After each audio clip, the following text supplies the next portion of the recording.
رمضان اللہ کا مہینہ ہے، شعبان و شہری، شعبان میرا مہینہ ہے۔ نبی کی حدیث کا چھپا ہوا راز سمجھ میں نہیں آیا کہ رجب امیر المومنین کا مہینہ سمجھ میں آتا ہے کہ 13 رجب کو اللہ کے گھر میں اللہ کے چہرے کی نقاب کشائی ہوئی تھی، تو یہ سمجھ میں آتا ہے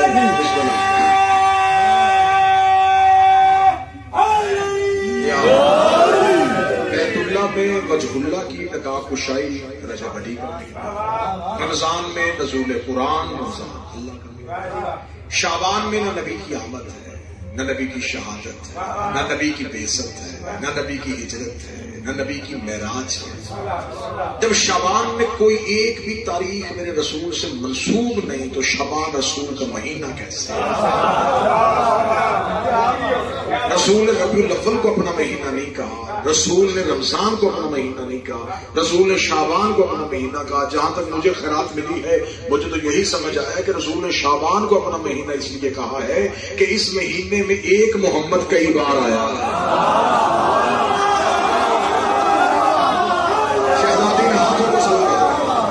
ایک ہی محمد کئی بار بار بار ہے۔ مولا حسین سے کہتا ہے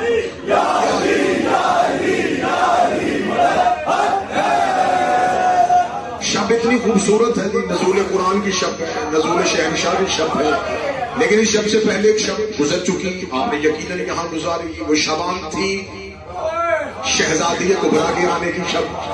تو میں توہین سمجھوں گا، میں گستاخی سمجھوں گا، میں جسارت کر ہی نہیں سکتا کہ میں دو بادشاہوں کے حرم میں بیٹھ کے، ان کے قرب میں بیٹھ کے اس تذکرہ سیدہ نہ کروں جس کا احترام یہ دونوں بادشاہ کرتے تھے۔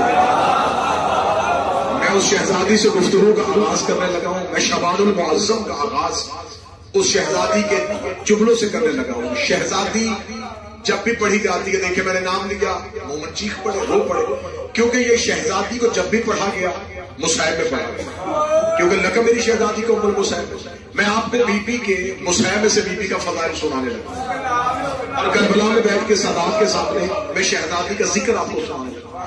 شہزادی کو کہا جاتا ہے فاتح شام۔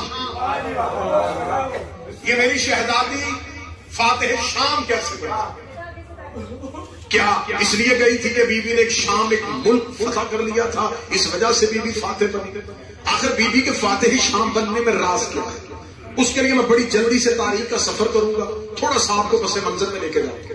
جب رسالت امام نے مکہ فتح کیا اور رسالت امام مدینہ سے لشکر لے کے مکہ میں داخل ہوئے تو تاریخ انسانیت لرز رہی تھی اور کانپ رہی تھی کہ وہ شخص، وہ ہستی مکہ میں داخل ہو رہی ہے جسے تھوڑا عرصہ پہلے اسی مکہ سے اذیتیں دے کے، پتھر مار کے، زخمی کر کے، تکلیفیں دے کے، شیب ابی طالب میں محصور کر کے جس نبی کو بھیجا گیا تھا، اب وہ ایک بہت بڑا لشکر بنا کے مکہ کے باہر آ کے کھڑا ہو گیا ہے۔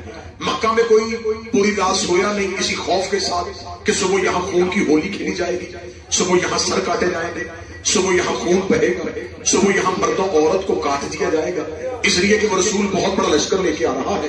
تاریخ انسانیت نے یہ پہلا فاتح دیکھا جو اس انداز میں مکے میں داخل ہوا کہ اس کے ہاتھ میں تلوار نہیں تھی، اس کے ہاتھ میں سفید پرچم تھا، اس کے آگے آگے اس کا ایک صحابی نوکر یہ اعلان کر رہا تھا کوئی اپنے گھر کا دروازہ بند نہ کرے، کوئی اپنے بچے کو گود سے اتار کے یہ نہ سمجھے کہ شاید ماں بچے سے جدا ہونے لگی ہے، سب اپنے گھروں میں سکون میں رہو، ہم تمہیں امن دینے آئے ہیں، ہم تمہیں زندگی دینے آئے ہیں، ہم تمہیں سکون دینے آئے ہیں۔ جب رسالت مآب کا یہ اعلان ہو چکا، مکہ والوں کے سانسوں میں سانس ہے، میں سیدہ پڑھنے لگا ہوں، فاتح شام پڑھنے لگا ہوں، ایک نئے انداز سے عالیہ سنانے لگا۔ جب مکہ والوں نے یہ منظر دیکھا تو مکہ والے ایک لمحے کے لیے محو حیرت ہو گئے۔ مکہ والوں کے لیے، کیونکہ تاریخ عرب نے ایسی مثال کبھی دیکھی نہیں تھی، تاریخ انسانیت میں ہمیشہ یہی تھا کہ جب دشمن قبضے میں آئے سر کاٹ دو، جب دشمن پہ تسلط ہو جائے اس کی گردن مار دو۔ تاریخ انسانیت نے پہلی بار دیکھا کہ ہم اس کی مٹھی میں تھے، یہ پھر بھی معاف کر رہا ہے، ہم اس کی دسترس میں تھے، یہ پھر بھی ہمیں چھوڑ رہا ہے۔ سب کو رسالت مآب کا دربار لگ گیا، چھوٹے چھوٹے نوکر، چھوٹے چھوٹے مجرم،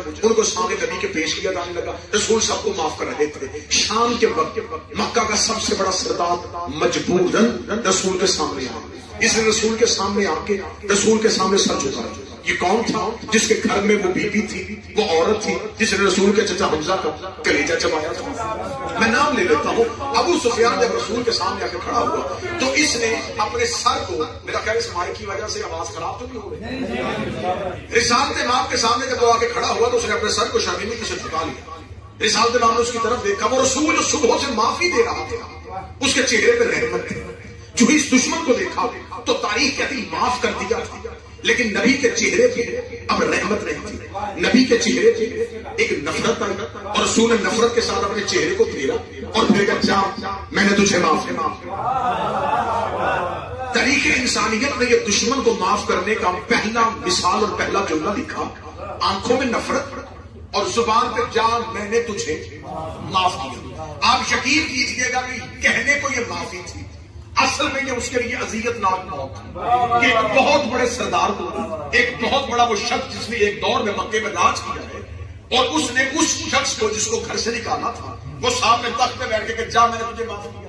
وہ کہا کرتا تھا کہ کاش عبداللہ کا بیٹا اس روز مجھے معاف نہ کرتا، مجھے قتل کر دیتا، میرے لیے قتل ہونا بہتر تھا، یہ معافی میرے لیے بہتر نہیں تھی۔ کیونکہ وہ جب جتنی دیر مکہ میں زندگی گزارتا رہا وہ سر جھکا کے بازار میں چلتا تھا، جس کے سامنے سے گزرتا لوگ ایک دوسرے کو کاندھا مار کے کہتے یہ ہے وہ جسے محمد نے معاف کیا تھا، یہ ہے وہ جسے نبی نے معاف کیا تھا۔ اس کے مزاج کے خلاف یہ بات تھی کہ ہمارے مزاج کے خلاف یہ بات ہے کہ ہمیں عبداللہ کا بیٹا کہے گا میں نے تجھے معاف کیا۔ اس نے مجبوراً کلمہ تو پڑھ لیا، محرک کہتا لیکن اس کے دل سے بغض نہیں گیا، اس کے دل سے کینہ نہیں گیا، اس کے دل سے نفرت نہیں گئی۔ اس نے پوری زندگی کوشش کی کہ کسی نہ کسی طریقے سے میں نبی پہ تسلط قائم کروں، ایسا نہیں ہو سکا۔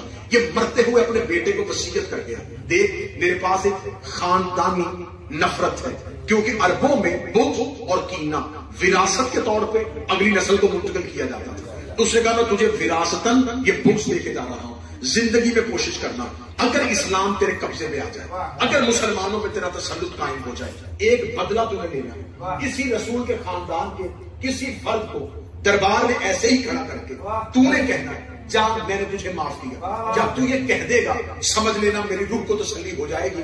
ہم اپنی خاندانی دشمنی ایک دفعہ انتقام کا نشانہ ان کو بنا کے پرسکون ہو جائیں گے۔ بیٹے کو یہ وصیت مل گئی، بیٹے نے کوشش کی کہ نہ مکہ میں رہوں نہ مدینے میں رہوں، یہی وجہ تھی۔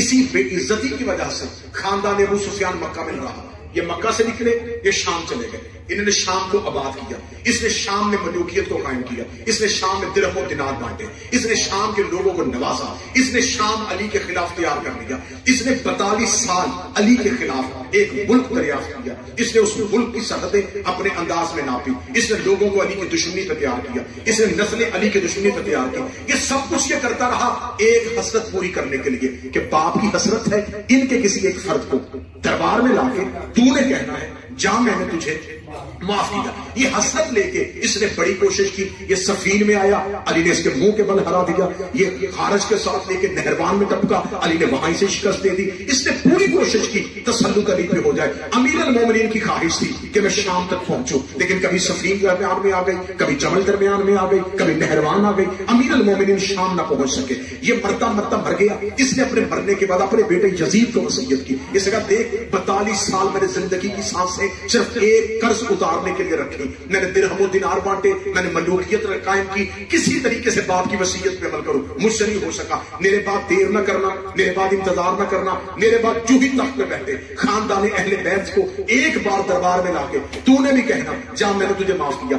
یہی وجہ تھی اس یزید ملعون نے تخت پہ بیٹھتے ہی سب سے پہلا کام کیا اس نے حسین مولا سے بیعت کا مطالبہ کر لیا۔ جو ہی اس نے حسین، اب اس پس منظر کو سمجھانا اس لیے مجھے مقصود ہے کہ مجھے فاتح شام پڑھنا ہے، مجھے علی کی بیٹی کا منفرد آپ کے سامنے مثال پڑھنا ہے۔ جب اس نے کہا کہ ایک انداز میں ایسے کروں، اس نے مولا حسین سے بیعت کا مطالبہ کیا، مولا حسین نے انکار کیا۔ کریم کربلا 28 سے مدینہ سے نکلے، مولا حسین نے مکہ میں بدِ احرام توڑے، مولا حسین چلتے چلتے کربلا پہنچ گئے۔ اس نے لشکر پہ لشکر، لشکر پہ لشکر، فوجیں پہ فوجیں کربلا میں بھیج دی۔ حسین گرفتار نہ ہوئے، حسین وہیں پہ سو گئے۔ جب حسین مولا شہید ہو گئے، اس نے اپنی 9 لاکھ کی فوج کے سردار کو حکمن یہ پیغام کہا تھا کہ حسین کا ہر کوئی قتل کر دینا، ایک بیٹا بچا کے لانا ہے۔ حسین کا ایک فرزند بچا کے لانا ہے تاکہ میں اس سے اپنے باپ اور دادا کی وصیت کے مطابق بدلہ لے سکوں. ایک بیٹا بچا کے لانا ہے. یہی وجہ تھی انہوں نے مولا عسکر شہید کیے, حسین کا کمسن شہید کیا, مولا سید الساجدین کے تحت یہ نہیں پہنچے. اس لیے یزید کا حکم تھا حسین کا ایک بیٹا اہل بیت کا ایک فرد زندہ میرے دربار میں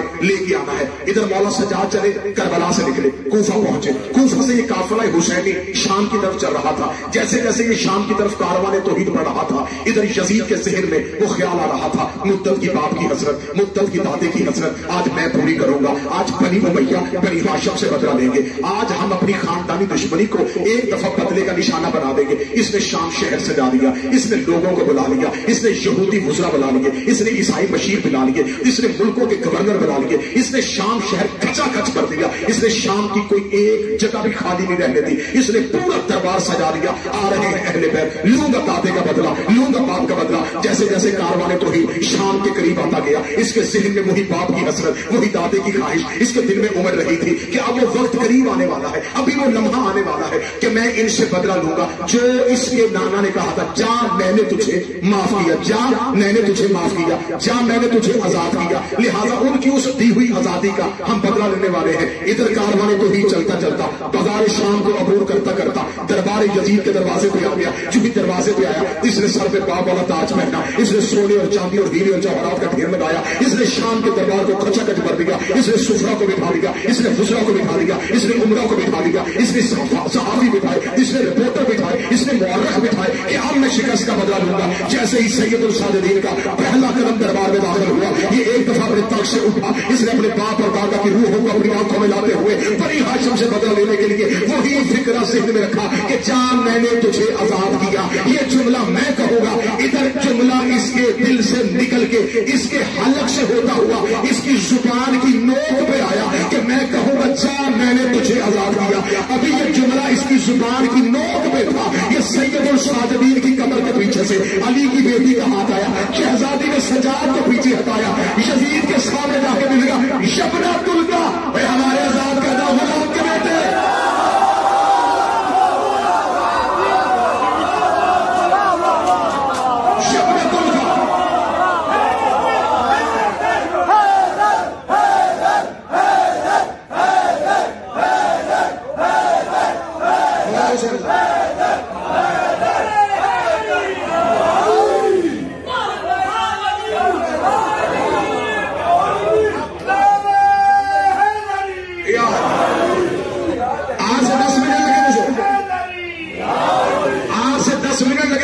ذہنوں کی زمین کو پیار کرتے ہوئے کہ فاتح شام سنا.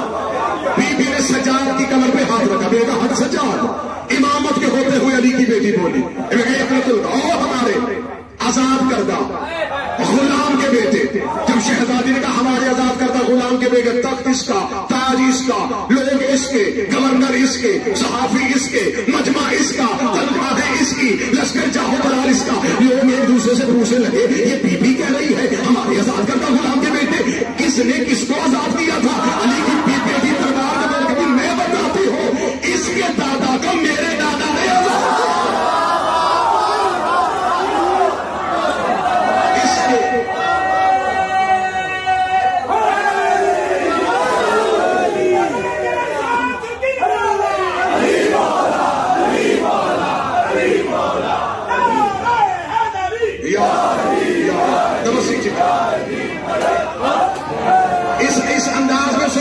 اس انداز میں سنوا لیا.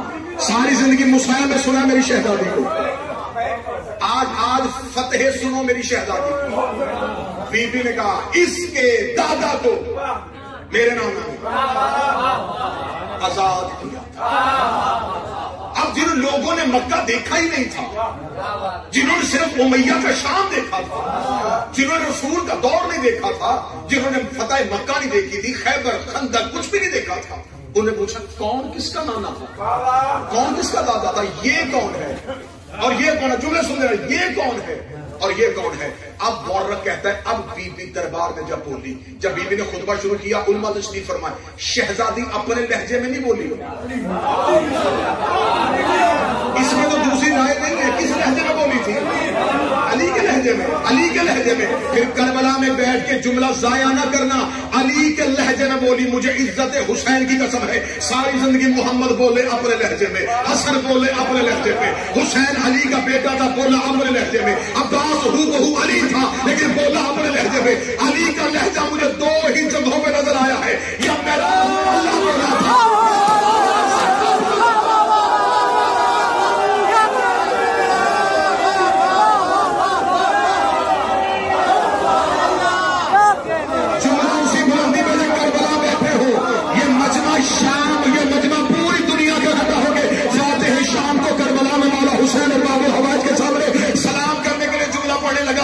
یہ لہجہ یا معراج میں اللہ نے لیا تھا یا دربار میں علی کی بیٹی نے لیا ہے. اب مجھے سمجھ نہیں آ رہی پردے میں زینب بولی تھی یا بازار میں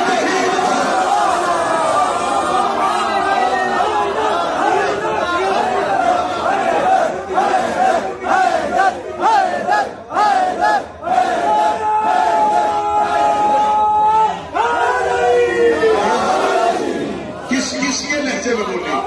بابا کے لہجے میں، کیونکہ جو سامنے بیٹھے تھے. رسول کے لہجے میں کیوں نہیں بولی؟ مولا حسن کے لہجے میں کیوں نہیں بولی؟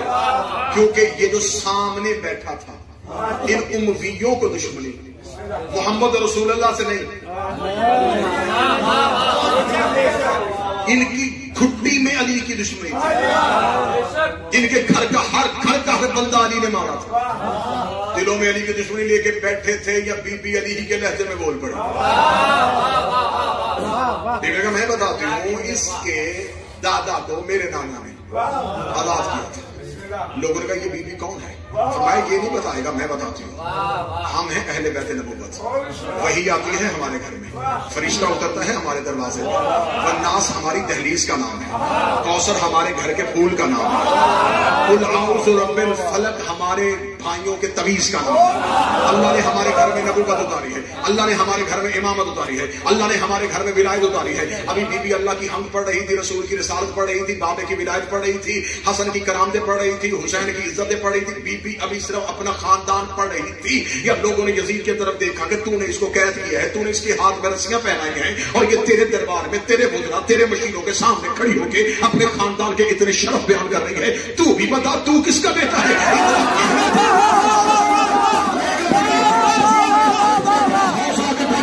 اپنے حوصلے کو کتنا کر کے لگا. تم نے اس سے اس کا تعارف سنا، اب مجھ سے سنو. میں بھی کسی عام گھر کا فرد نہیں ہوں، ہم بھی مکہ کے سردار تھے. اتنا کہنا تھا بی بی نے کہا چپ، یہ اپنا سرکار ناچنے والی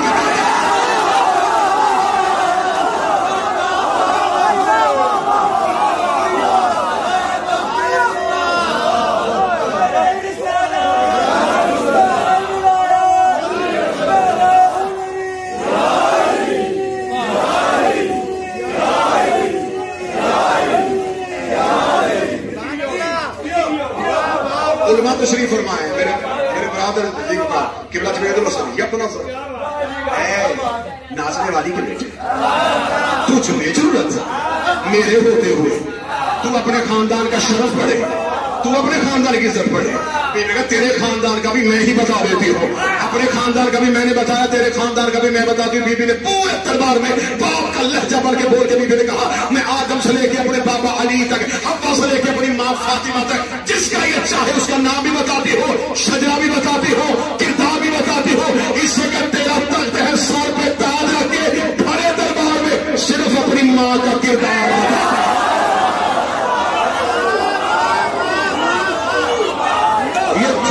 پانی پینے والے، یہ جنگلوں میں رہنے والے، یہ بتوں کی پوجا کرنے والے، یہ پتھروں کے آگے سجدہ کرنے والے، یہ مکہ کی گندگیاں کھانے والے، یہ ہم سے مقابلہ کریں گے؟ ہم کون ہیں؟ بول رہی تھی شیر بن کے علی کی بیٹی، دربار میں ہوں کا عالم تھا، تخت اس کا، تاج اس کا، دنیا کٹھی کی تھی اس نے، لوگوں کو دعوتیں دے دے کے بلایا تھا اور ذلیل ہو رہا تھا. جو ہی شہزادی بولنا شروع ہوئی، لوگوں نے اس کی طرف دیکھا، تو بھی تو کچھ بول. اس نے کہا میں بتاتا ہوں، سن علی کی بیٹی، دیکھ جب تیرے نانا کے پاس مکہ فتح ہوا تو کیا میرے دادا نے تیرے نانا کے اختیار کو نہیں مانا؟ اگر مانا تھا تو کل اگر ہم نے تمہارے اختیار کو مانا تھا، ہم نے محمد رسول اللہ پڑھا تھا، تو آج جو میرے پاس تخت اور تاج ہے یہ بھی اللہ کا دیا ہے۔ اگر اللہ نے آج خلافت مجھے دی ہے تو تم اہل بیت میرے اختیار کو کیوں نہیں مانتے؟ اس نے جملہ کہا اور دربار میں لوگوں نے کہا بات تو ٹھیک ہے، جب ان کے دور میں انہوں نے ان کے اختیار کو مانا تھا تو یہ کیوں نہیں مان رہے؟ شہزادی دربار میں کہتی کیا کہا تم نے؟ کہتا آپ لوگ میرے اختیار کو نہیں مانتے۔ میں نے کہا شور بولو، اونچے بول۔ اس نے کہا علی کی بیٹی تم لوگ میرے اختیار کو کیوں نہیں مانتے؟ بیوی نے کہا نہیں آواز آ رہی، تیرے دربار میں گھوڑوں کے سموں کا شور ہے۔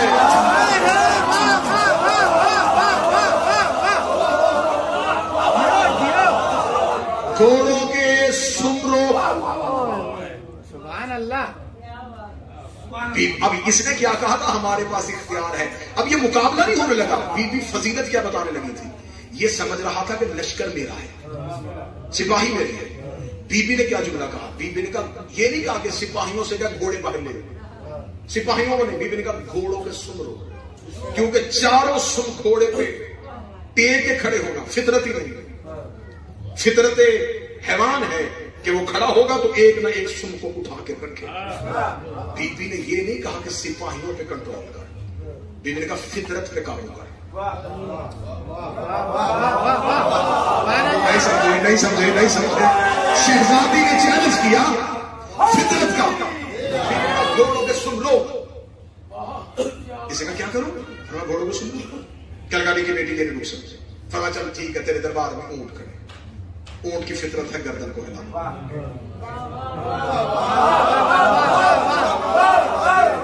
اب تم کربلا بیٹھ کے بھی چپ ہو کے سنو، اتنے لمبے سفر کا فائدہ، یوں گھنٹیوں کا شور آ رہا ہے، یہ نہیں میں نے کہا کہ گھنٹیاں روک، اونٹوں کی گردنیں روک۔ عادتیں بدلتی ہیں، فطرتیں نہیں بدلتی۔ مجھے میرے بھائی نے جملہ کہہ دیا تو پھر میں جملے کو آگے بڑھاؤں۔ علی ہماری عادت کا نام نہیں، علی ہماری فطرت کا نام ہے۔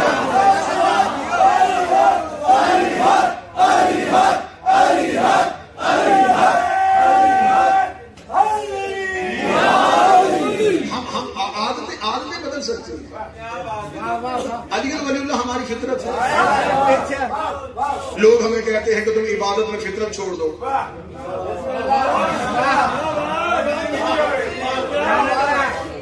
علی ولی اللہ ہماری فطرت کا نام ہے۔ عادتیں اور ہوتی ہیں، عبادتیں اور ہوتی ہیں، عادت اور عبادت میں با ہی کا فرق ہے، اور علی با کا نقطہ ہے۔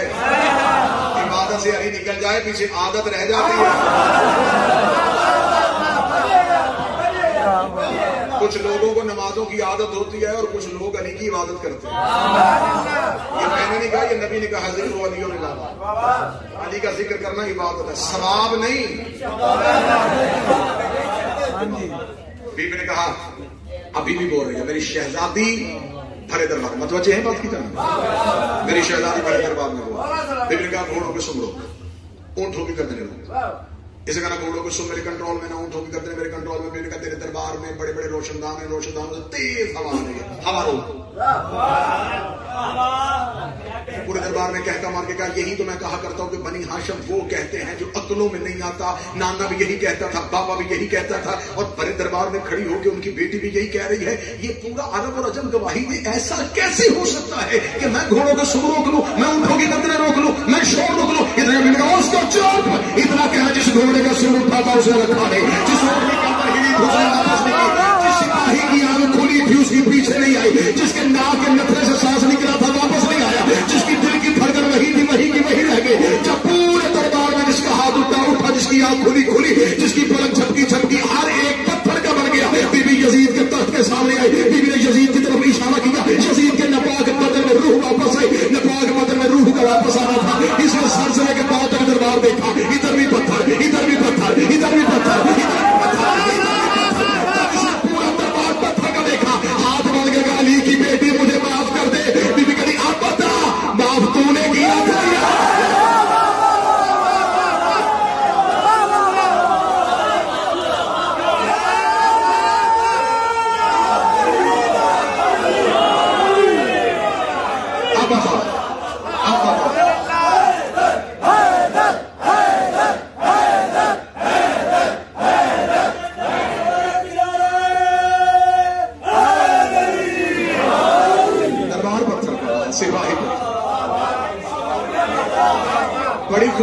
سنا اگلا جملہ میرا نہیں ہے، میں کربلا کی دھرتی پہ جنت معلا پہ عرش بری پہ بیٹھ کے کہہ رہا ہوں.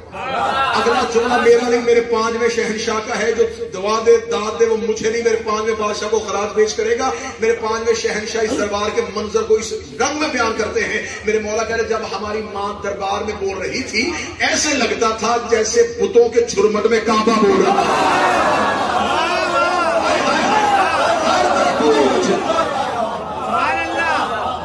شہزادی بول رہی ہے، تخت اس کا، تاج اس کا، سپاہی اس کے، لشکر اس کا، اور بول رہی ہے علی کی بیٹی.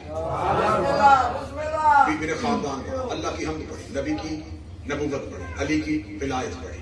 بی بی نے اپنے خاندان کی عزت پڑھ چکی. جب بی بی پورے دربار میں یوں گرج رہی تھی علی کی آواز، یوں دربار میں گرج رہی تھا علی کا لہجہ، اس نے اپنے سپاہیوں سے کہا علی کی بیٹی ایسے چپ نہیں ہوگی. میں سوال کروں گا یہ جواب دے دے گی، میں جواب دوں گا یہ لاجواب کر دے گی. کچھ کرو کہ علی کی بیٹی کا لہجہ خاموش ہو جائے. ایک نے کان میں آ کے کہا ایک ہی طریقہ ہے، اذان شروع کرو، یہ احترامی اذان میں خاموش ہو جائے گی. ادھر مؤذن نے کہا اللہ اکبر. بی بی نے اپنے لبوں کو بند کیا. بی بی نے بند کر کے کہا بے شک تیرا ہی جلال ہے. اس نے اشہد ان لا الہ الا اللہ. بی بی نے کہا تیرا دعویٰ ہے دلیل ہم ہے. ادھر مؤذن کی آواز ہے اشہد ان محمد رسول اللہ. علی کی بیٹی یزید کے سامنے تو جرت ہے تو اپنے دادا کا نام لا.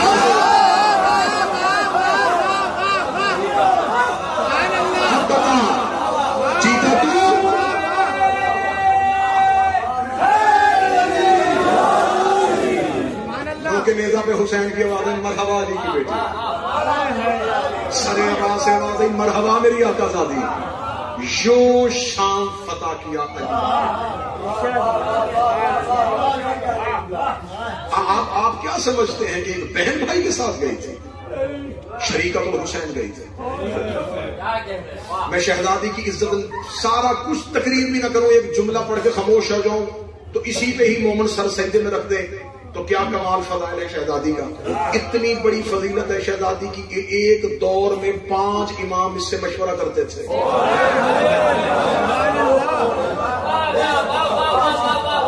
مولا علی کی مشیر، بادشاہ حسن کی مشیر، کریم کربلا کی تو ہے ہی شریکت الحسن. مولا سجاد تو چلتے ہی پیچھے تھے، مولا باقر تو ان کے حکم کے بغیر لب نہیں کھولتے. تو آپ کیا سمجھتے ہیں کہ عام فضیلت ہے؟ 5 حجتیں اپنے اپنے دور کی، جس کے آنے پہ چپ ہو جاتی تھی، جسے کہا جاتا ہے اس کی زیارت پڑھتے ہوئے جملہ جو شام گئے ہو یا جو جاؤ گے شہزادی کی دہلیز پہ سجدہ کر کے اس جملے کو نوکر کے یاد کرنا. بی بی کی زیارت پہ جملہ پڑھا جاتا ہے اے امینت الامامت، اے امامت کی امینہ تجھ کو میرا سلام. جو امامت کون دیتا ہے؟ اللہ. امین کون بنی؟ امینہ شہزادی بنی. جس کے پاس کافر اپنی امامتیں رکھے اسے مصطفیٰ کہتے ہیں. جس کے پاس اللہ امامت جیسی امانت رکھے. شہزادی نے سید الصادقین کا جو تحفظ کیا ہے، میں کیا کروں، مجھے بار بار جملے سامنے آنکھوں کے آ رہے ہیں کہ کیا کیا راز ہیں ابھی شہزادی کے جو پڑھے نہیں گئے. میں نے پہلے کہا تھا کہ مجھے مصائب میں سے شہزادی کا فضائل نکالنا. اپنے جذبات پہ قابو رکھیے گا ورنہ تقریر یہی پہ روکنی پڑے گی. شہزادی کا کتنا بڑا فضائل ہے، ہزاروں نہیں لاکھوں دفعہ آپ نے سنا کہ شام غریب شہزادی نے سید الصادقین کو پشت میں اٹھایا. کوئی نئی بات تو نہیں سنی ہوئی پہلے. سید الصادقین کو پشت پہ شہزادی نے کیوں اٹھایا؟ کیا امامت میں طاقت نہیں؟ حجت اپنے اختیار سے واقف نہیں؟ جو ابراہیم نار نمرود کو گل کر سکتا تھا تو یہ تو سید الساجدین وہ تھا کہ ابراہیم نے انہی کا نام لے کے نار نمرود کو گل کیا تھا. تو یہ سید الساجدین کو پشت پہ جو لے کے آئی ہے، جاؤ جا کے علماء سے پوچھو امام کو اٹھانے کے لیے بھی امام ہونا ضروری ہے.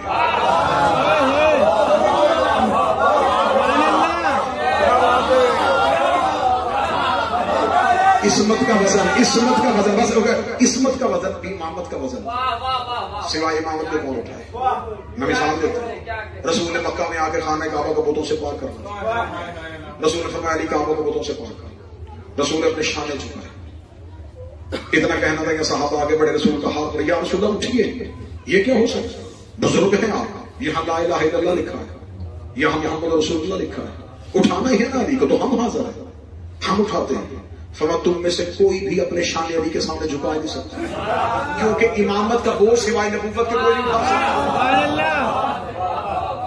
امامت کا بوجھ، امامت کا بوجھ، امامت کا بوجھ سوائے نبوت کے کوئی نہیں اٹھا سکتا. شام غریبہ علی کی بیٹی نے سجاد کو پشت میں اٹھا کے زمانے کو بتایا تھا یہاں پھپھی بن کے نہیں حجت بن کے کھڑی تھی.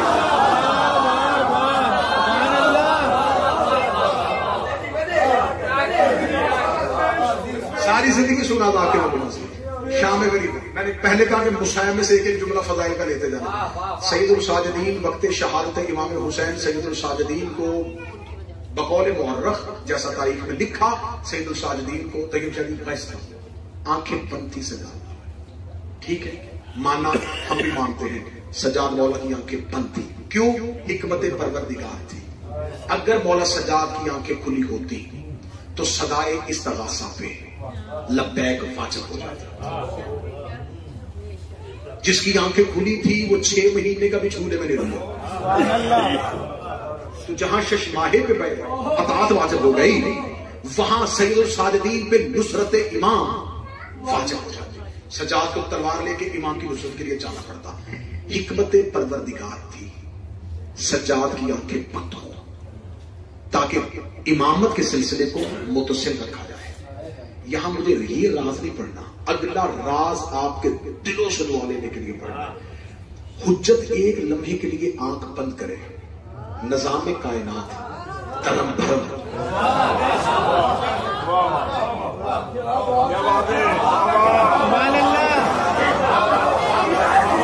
امام کی حیثیت رسول کی حدیث کے مطابق چکی کے 2 پارٹ ہوتے ہیں. چکی جو بزرگوں نے چکی کے 2 پارٹ، اس کے اندر ایک کیل ہوتا ہے، اس کیل کو نکال دیا جائے تو دونوں پارٹ پیدا ہوتے. رسول نے فرمایا یہ زمین اور آسمان چکی کے 2 پارٹ، حجت اس کا کیل ہے. اس میں سے اگر حجت کو نکال دیا جائے آسمان زمین پہ آ جائے. آسمان اور زمین کے نظام کو جس نے روکا ہوا اسے حجت ہے. حجت ایک لمحے کے لیے بھی غافل ہو جائے آسمان زمین پہ آ جائے، نظام کائنات رک جائے، سرا سے سریا تک مخلوق کی سانسیں بند ہو جائے اگر حجت کی آنکھیں بند ہو جائے. جتنی دیر تک وقت اثر سے لے کے عالیہ کے سجاد اٹھانے تک مولا سجاد کی آنکھیں بند رہی، نظام کائنات کون چلا رہا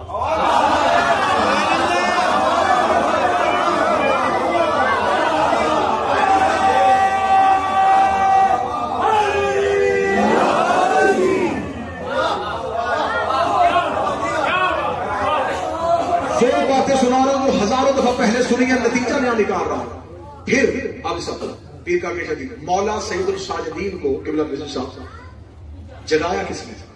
بی پی نے، شہزادی نے جلایا، خود کاندھا پکڑ کے ہٹایا اور فوراً ایک سوال کیا، آگ میں رہنا ہے یا باہر جانا؟ یہ تھا بی پی کا اعلان کرنا کہ یہ امام ہے.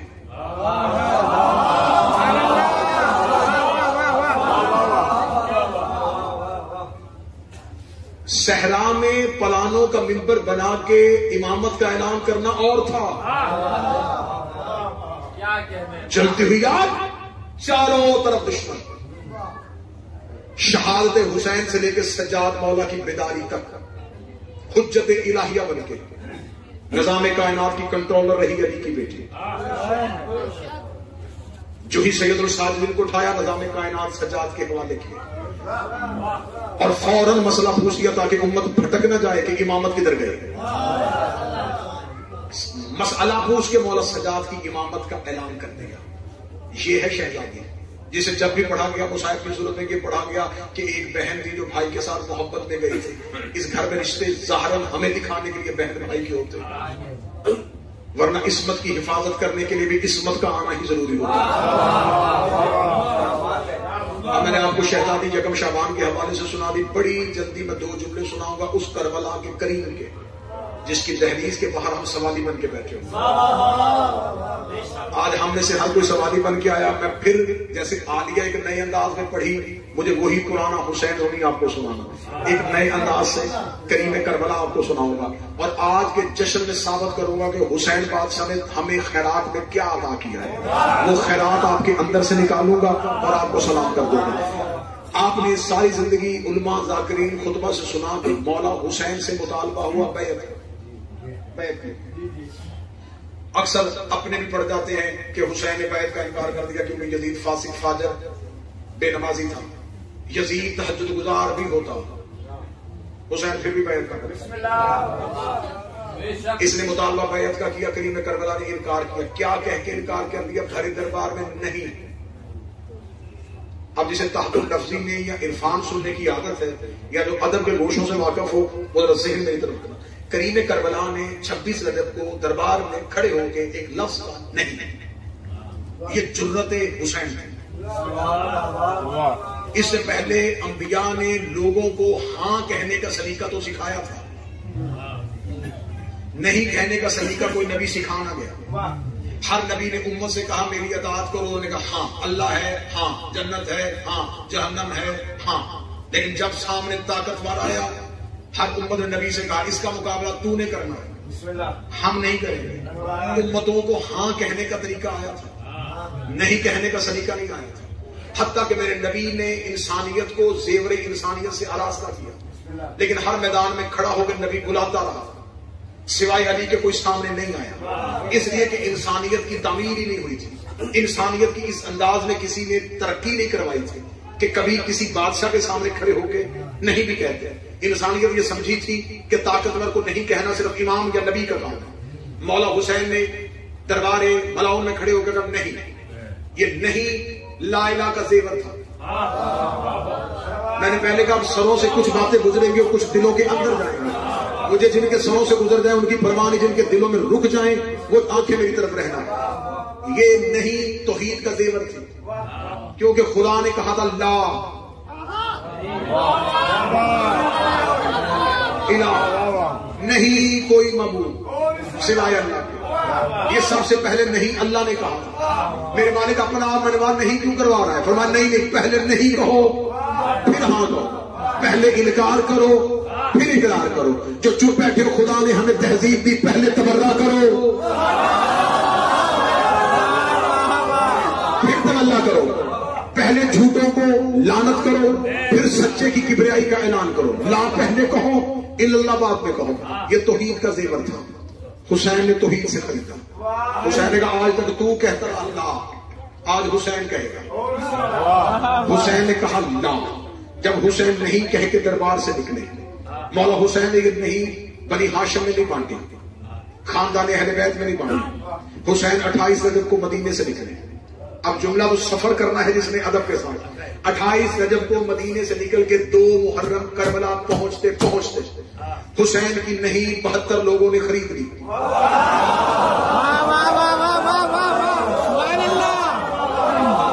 حسین نے دے دی, اور حسین نے جتھوں کے سردار بھی ڈھونڈے, حسین نے قبیلوں کے سربراہ بھی ڈھونڈے.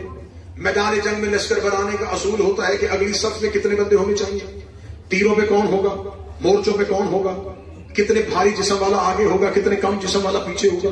حسین نے طاقتور نہیں ڈھونڈے, تیر چلانے والے ڈھونڈے, تلوار گھمانے والے ڈھونڈے.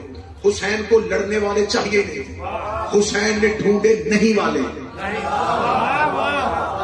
اگر 80 سال کے بھی نہیں کہنا آتا تھا نا, حسین لے آئے. حسین نے کہا مجھے طاقتور نہیں چاہیے, مجھے 100 راور بازو والے نہیں چاہیے, نہیں والے چاہیے. ہے نہیں والے. حسین نے خط لکھ کے کہا اس قبیلے میں ایک نہیں والا ہے اس سے بلاؤ, اس قبیلے کا ایک نہیں والا ہے اس سے بلاؤ. حسین نے دیکھا قبیلے کا سردار ہے, حسین نے دیکھا حبشی ہے, حسین نے دیکھا رنگ کالا ہے, حسین نے دیکھا کیا ہے. حسین نے کہا صرف میرا ایک ہی معیار ہے, نہیں کہنے کی ضرورت ہونی چاہیے, نہیں کہنے کا سلیقہ ہونا چاہیے. جن کو نہیں کہنا آتا تھا حسین نے خریدے. خرید کے چلتے چلتے چلتے حسین 2 محرم کربلا لے آئے. کربلا میں حسین نے اتارا, کربلا کے صحرا کو حسین نے صاف کیا. یہ جو زمین پہ تم بیٹھے ہو نا, لوگ شہر سمجھ کے آتے ہیں, لوگ اسے عراق کا ایک شہر سمجھ کے آتے ہیں. یہ کربلا شہر نہیں, یہ کارخانہ ہے.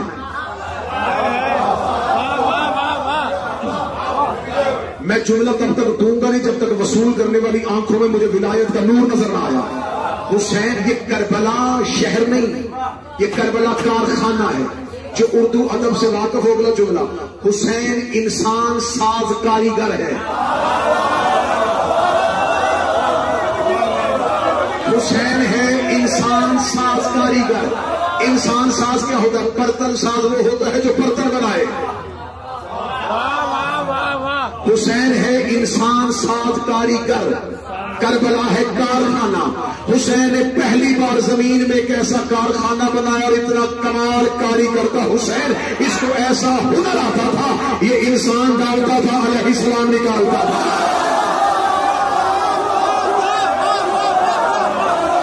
یہ انسان ڈالتا تھا، یہ علیہ السلام نکالتا تھا.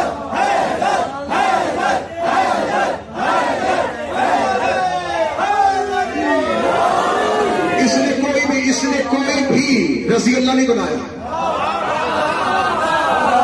نبی رضی اللہ بنا کے گئے تھے، حسین رضی اللہ نہیں کیے. علیہ السلام، سعید علیہ السلام، حسین علیہ السلام، مسلم علیہ السلام. حسین علیہ السلام بنا کے دنیا کو اپنا اختیار بتا دیا تھا. علیہ السلام یا خدا بناتا ہے یا پھر حسین. یہ علیہ السلام بنانے والا کاریگر تھا. اس نے کربلا میں پہنچا نہیں، ذہن میں رہے بس اسی میں جشن ختم کروں گا نہیں. تبرک سمجھ کے 3 شعبان کی شب یہاں سے حسین کی خیرات لے کے جانا. کریم کربلا نے اپنے نوکروں کو نہیں کہنے کی تہذیب سکھا دی. انہیں نہیں کہنا آ گیا. حسین نے کب تنہائی میں لے آیا، اب ذرا دیکھو تو صحیح نہیں پہ پکے ہیں کہ نہیں، نہیں پہ پکے ہیں کہ نہیں. حسین نے کہا اچھا 7 محرم پانی بند ہوا، پیاس آ گئی. حسین نے کہا اب دیکھتا ہوں نہیں پہ ہیں یا نہیں. یقین کیجئے گا دریا موجے شور کر کر کے حسین کے نوکروں کو بلاتی رہی، انہوں نے مڑ کے بھی نہیں دیکھا. اگلا جملہ آپ سے دعا لوں گا، جو اردو لہجہ سمجھتے ان سے دعا لوں گا. دریا حسین کے نوکروں کے سامنے شرم شرم کے گزرتا رہا.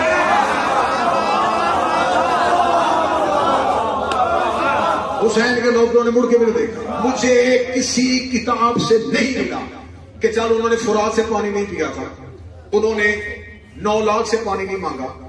اکیلے خیمے میں آ کے حسین مولا کے قدموں میں بیٹھ جاتے. کریم امام ہے تو ہمارا، تیرے اختیار سے واقف ہے، ٹھوکر مارنا، چشمہ نکال. یہ اتنے بے نیاز تھے، انہوں نے حسین سے بھی نہیں مانگا. پانی یزیدیوں نے بند کیا تھا، حسین نے تو نہیں بند کیا تھا. کیا حسین نے اپنے نوکروں سے کہا تھا کہ 3 دن پانی نہ پینا؟ حسین نے تو کہا ہی نہیں. بند کیا تھا انہوں نے، انہوں نے حسین سے بھی نہیں مانگا. حسین ان کے چہرے دیکھتے رہے، ان کی لبوں پہ خشکی آئی، چہرے پہ اطمینان، چہرے پر جا رہے تھے، ولایت چمک رہی تھی. 8 محرم بھوک، انہوں نے کہا نہیں. 9 محرم پیاس، انہوں نے کہا نہیں. 9 محرم کی شب ادھر سے 10 لاکھ، ادھر سے 30 لاکھ، ادھر سے 1 لاکھ، ادھر سے 50 لاکھ، ادھر سے 10 لاکھ، 9 لاکھ کا گھیرا آ گیا. یہ تیر دیکھتے رہے، تلواریں دیکھتے رہے، اترتے ہوئے لشکر دیکھتے رہے. ایک بار بھی حسین سے جا کے نہیں پہنچا. مولا ہمارے پاس ہتھیار نہیں ہے، مولا ہم ان سے جنگ کیسے کریں گے. حسین ان کا چہرہ دیکھتا رہا. اگر پیاس سے نہیں گھبرائے لشکر سے ڈر جائیں گے. لیکن شب عاشور تک انہوں نے کہا نہیں نہیں نہیں نہیں نہیں. بار بار حسین کا چہرہ دیکھتے رہے، نہیں نہیں نہیں نہیں نہیں. حسین کو پتا چل گیا کہ 10 محرم میں اب دن نہیں، اب لمحے باقی ہیں. تھوڑی دیر کے بعد 10ویں کا سورج طلوع ہونے والا ہے. انہی ٹیلوں میں 1.25 لاکھ نبیوں نے آگے میرے نوکروں کو دیکھنا ہے. مولا حسین کا آخری تیاری دیکھ لو کہ یہ نبیوں کے سامنے جانے کے اہل ہیں بھی یا نہیں ہیں. حسین نے اکٹھے کر کے ایک خیمے میں بلایا، بلا کے حسین نے چراغ بجھایا. بجھا کے حسین کا جنت انہوں نے کہا نہیں،